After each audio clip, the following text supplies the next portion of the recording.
warahmatullahi wabarakatuh. Waalaikumsalam warahmatullahi wabarakatuh. Selamat siang teman-teman. Siang. Oke, senang sekali saya bisa hadir di sini bersamai kalian dan kita semua dalam kegiatan apa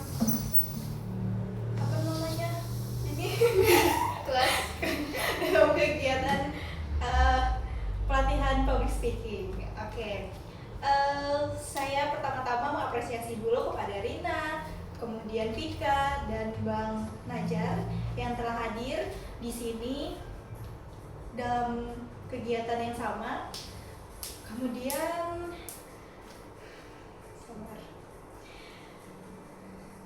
saya hari ini akan menceritakan pengalaman saya.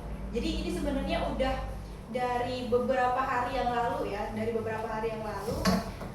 dan sampai sekarang tuh belum saya belum saya selesaikan nih, gitu.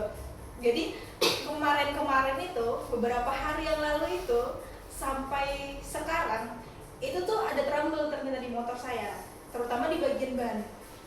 Jadi bannya tuh ban depan, bannya itu kempes terus, nggak tahu kenapa. Dia udah dipompa, udah diisi angin, tapi tetap kempes. Kayak hari ini nih diisi angin, besoknya masih oke, masih bisa dipakai jalan kan. Tapi hari besoknya lagi itu udah kempes lagi. Jadi saya bolak-balik bengkel nih. Nah, pas di bengkel itu saya kasih tahu ke orang bengkel ini tuh bannya begini, kempes terus, coba dicek apakah dia bocor atau gimana gitu kan.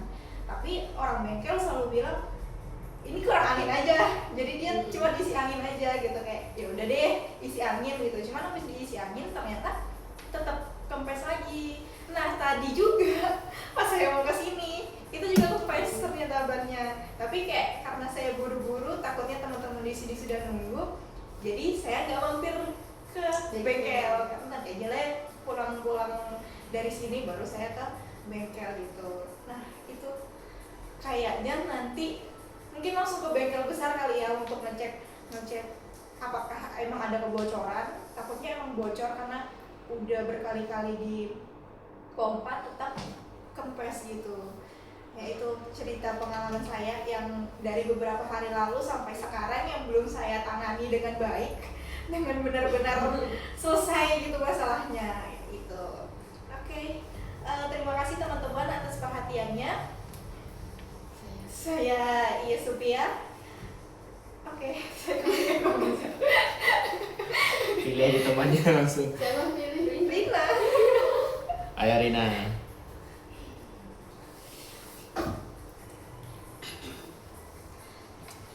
Assalamualaikum warahmatullahi wabarakatuh. Waalaikumsalam warahmatullahi wabarakatuh. Selamat siang teman-teman.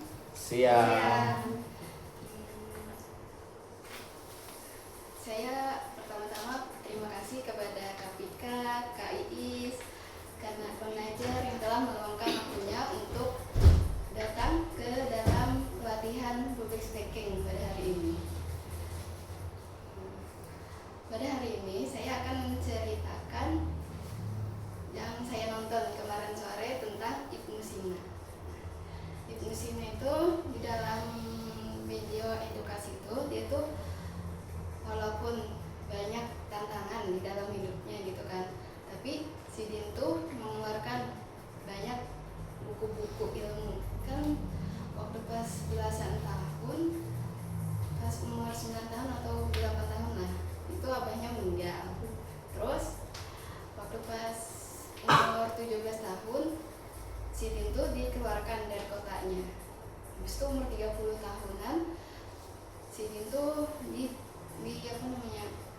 dimasukkan ke penjara karena difitnah gitu kan.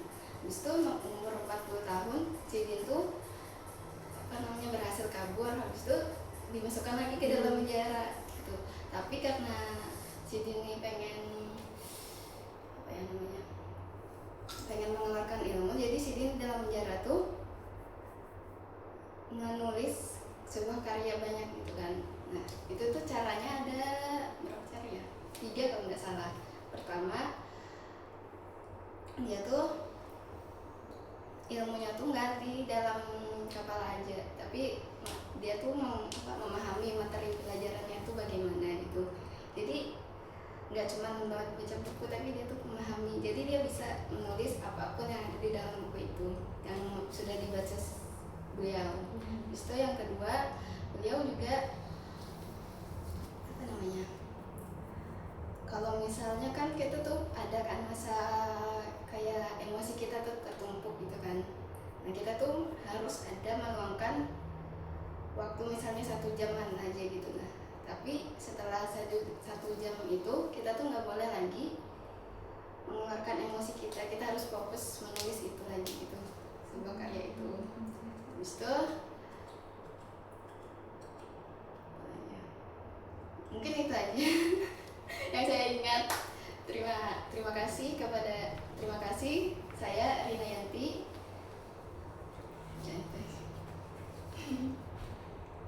Sudah Rina? Oke, thank you Rina. Boleh dilanjut Tika? Ya nggak apa-apa. Improve loh, udah dari kemarin. Oke, baik. Assalamualaikum warahmatullahi wabarakatuh.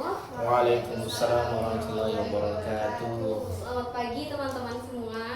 Pagi. Oke, hari ini kabarnya bagaimana? Baik semua? Baik. Oke, saya ucapkan juga terima kasih kepada teman-teman semua, kepada Rina, kepada Iis, kepada Bang Najar selaku trainer kita di pelatihan public speaking kali ini. Perkenalkan, saya Vika Nur Amanda dari PGSD Universitas Munawarman angkatan 2025. Di sini saya ingin membahas karena mungkin cerita saya ini flat aja ya akhir-akhir ini. Mungkin saya akan membahas terkait dengan saya waktu SMA, di mana itu adalah waktu pertama kali saya masuk berita. Nah di sini saya masuk beritanya karena apa? Di situ saya menjadi juara 1 desain batik Berau. Nah di mana di situ tahapannya itu sangat amat sebenarnya susah juga enggak sih, karena memang hobinya gambar dan juga melukis, jadinya pas diikutkan lomba itu kayak enjoy gitu. Jadi setiap latihannya juga enjoy, mulai dari bikin desainnya, dari sketsanya itu harus konsul dulu ke guru saya, guru seni budaya saya itu Ibu Risna. Itu yang membimbing saya dari kelas 10 sampai kelas 12 mengikuti lomba-lomba, baik itu dari segi seni, dari segi pidato, dari segi intinya yang berbau public speaking itu dari Bu Risna semua. Saya ikut duta, saya ikut apa itu semua dari Bu Risna itu. Nah jadi kalau dari lomba desain batik ini saya disuruh buat sketsa dulu yang menurut saya itu menarik, dan Ibu Risna itu udah memberi saran tema yang akan diambil itu apa aja, kayak ini bagus nih lagi hype, bisa dijadikan desain gitu. Nah kebetulan kemarin itu saya membuat batik udang. Jadi udang di Berau itu ada tambak udang, dimana itu tuh menjadi salah satu penunjang UMKM yang ada di bagian pesisir. Jadi itu tuh bisa diangkat di dalam filosofi batik saya. Nah setelah itu saya buat sketsanya, mungkin ada revisi-revisi sedikit. Setelah itu tentukan warna, ternyata pas saya sudah berikan warna itu sekali aja sudah di ACC. Nah sampailah di lomba, di situ lomba kebetulan banyak banget pesertanya, sempat minder karena ngelihat gambar-gambar orang kan kayak wow bagus banget gitu. Nah cuma ya kita pasti positive thinking, kita memberikan yang terbaik di situ, dimana saya juga memanfaatkan waktu sebaik-baiknya. Di situ diberi waktu 3 jam untuk mengerjakan desainnya secara manual, itu di buku gambar A3 menggunakan cat. Setelah itu sudah dikumpul. Jadi saya di situ merasa kayak udah lupakan hasilnya, itu nanti biar juri yang ngatur gimana, kita nggak usah pikirin, yang penting kita itu sudah memberikan yang terbaik pada saat kita lomba itu. Nah setelah itu tiba di saat pengumuman juara 3, ada harapannya dari juara harapan, ada juara 3, juara 2. Kalau nama aku nggak dipanggil itu sudah kayak wah ini udah negatif thinking lah intinya pas pengumuman. Ternyata pas juara 1-nya dipanggil, dan itu guru saya juga ikutan kaget karena itu 3 tahun lomba dan 3-tiganya saya dapat juara di per tahunnya.